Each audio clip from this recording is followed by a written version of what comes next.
سلام دوستان عزیز، امیدوارم که هر جایی که هستین حال دلتون خوب باشه.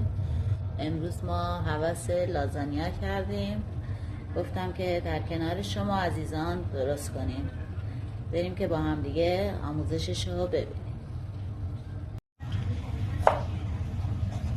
یک بسته 500 گرمی لازانیا میخوایم که از این پخته شده های آماده است، نیمه پخته است. گوشت چرخ کرده به اندازه کافی، فلفل دلمه‌ای، پیاز، هویج. حالا یه چند تا فلفل تند ما گذاشتیم، شما اگه دوست داشتین بذارید و هر موادی که دوست دارین. پیازها رو کاملا نگینی خرد میکنیم همراه فلفل دلمه‌ای ها و هویج هم نگینی خرد میکنیم.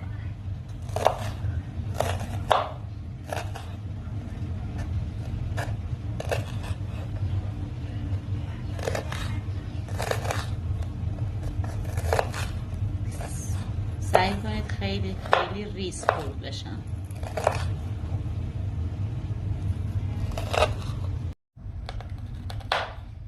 پیازها رو کاملا نگینی خرد کردیم و فلفل دلمه‌ای ها رو هم داریم ریز خرد میکنیم. حالا شما به ذائقه خودتون ریز دوست داشتین درشت، دیگه بستگی به خودتون. همه رو کاملا ریز خرد میکنیم. هویج هم دوست داشتین رنده کنید، دوست داشتین نگینی خرد کنید. با ما همراه باشید.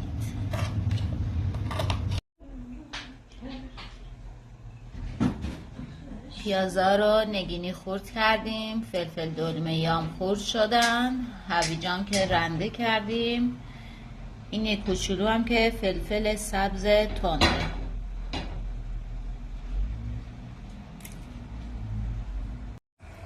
پیازا رو که نگینی کردیم، روغن که داغ شد به روغن اضافه کنیم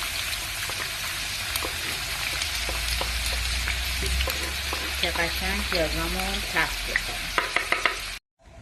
پیازا که سرخ شدن جدا میذاریم و بعد فلفل دلمه‌ای رو اضافه کنیم.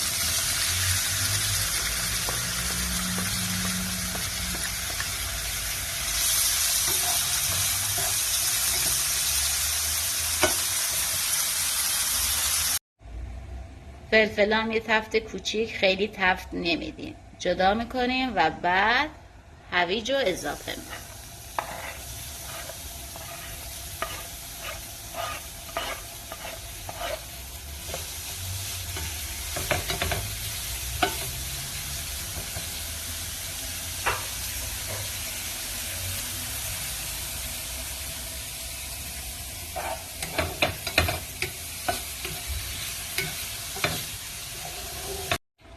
هویجام یه تفت کوچیک خوردن، جدا کردیم و حالا گوشت چرخ کرده رو به روغن اضافه کنیم.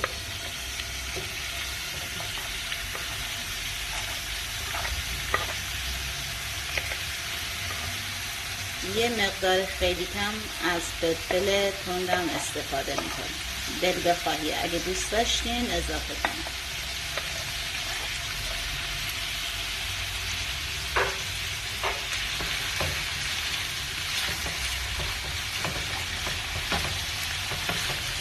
میذاریم که کاملا گوشتمون تفت بخورن.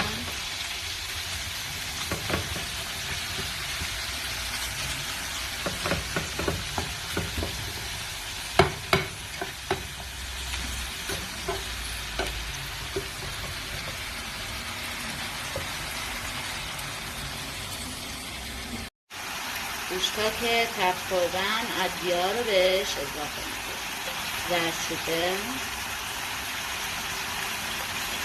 زردچوبه رو حتما بذارین که خامیش گرفته بشه بچه‌ها.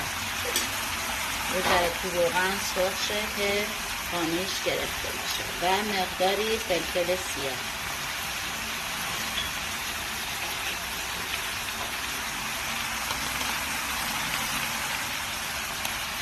نمک،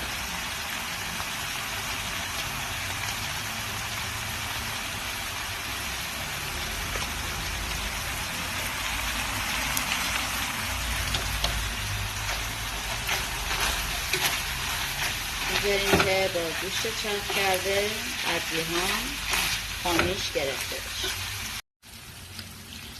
رب گوجه فرنگی هم بهش اضافه میکنیم، میذاریم که داخل روغن کاملا سرخ شه و رب ما خوش رنگ شه. وقتی کاملا با روغن چرخ بخوره رب خیلی خوش رنگ تر میشه.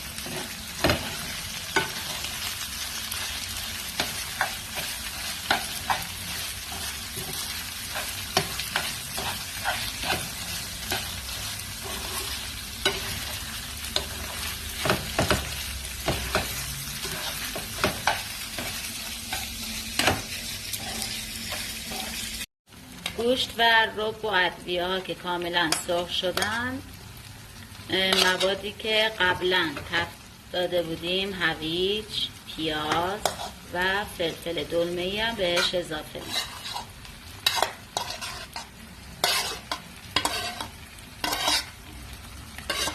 کاملا با گوشت مخلوط می‌کنیم.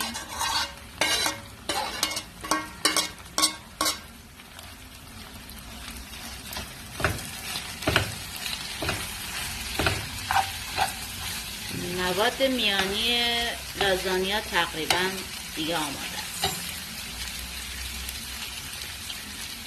و پودرش هم بهش ادویه مخصوص لازانیا هم همین الان بهشون اضافه میشه.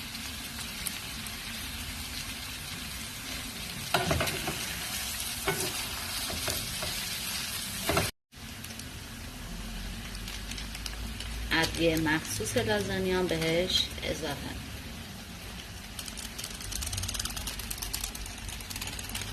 واقعا جای همگی خالی، خیلی خیلی عطر و بوی خوبی داره. امیدوارم که حتما درست کنید و نوش جان کنید. برای سس بشامل کره رو داخل مایتابه یا هر چیزی که میخوایم میریزیم و 2 قاشق آرد بهش اضافه میذاریم که تفت بخوره. فقط خیلی نباید تفت بخوره، همین که خامی آرد گرفته شد کافیه.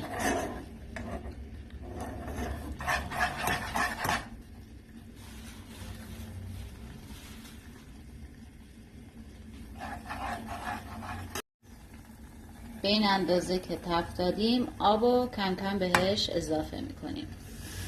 شما میتونید از شیرم استفاده کنید.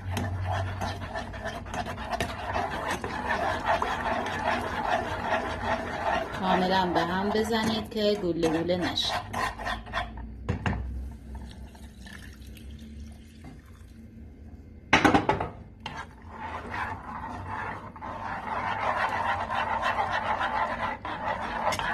لازانیا رو کف مایتابه میچینیم، 1 ردیف کشیدیم، سس بشامل میریزیم،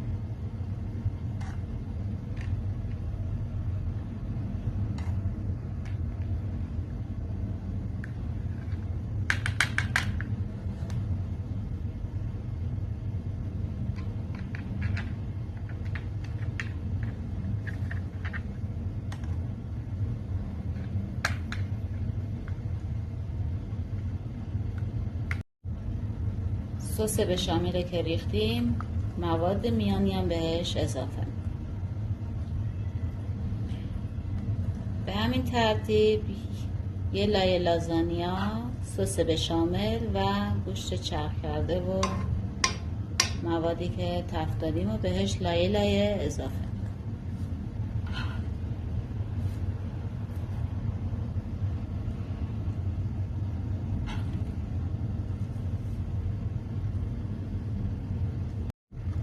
دوستان عذرخواهی میکنم، بعد از اینکه مواد میانی رو ریختین پنیر پیتزا رو هم اضافه میکنیم و به همین ترتیب ادامه میدیم تا آخر.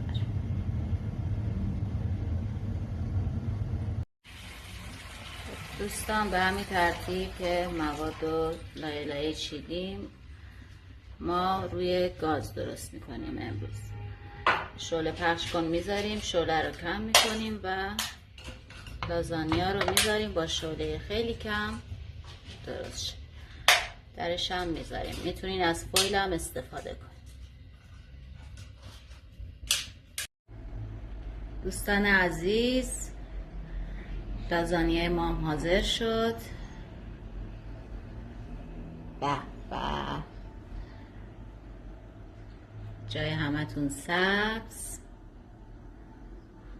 دوستان من همیشه داخل فر درست میکنم، ولی این سری روی گاز درست کردم که عزیزانی که فر ندارن میتونن روی گاز هم درست کنن به همین آسانی و خوشمزدگی. بریم که سروش کنیم. اینم از لازانیای ما.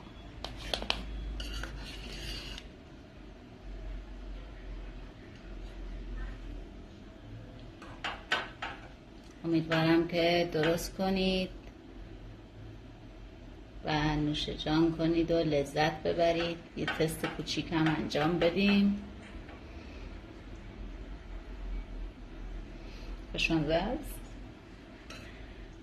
خب کسی که دوست داشتن، ممنون از نگاه زیباتون.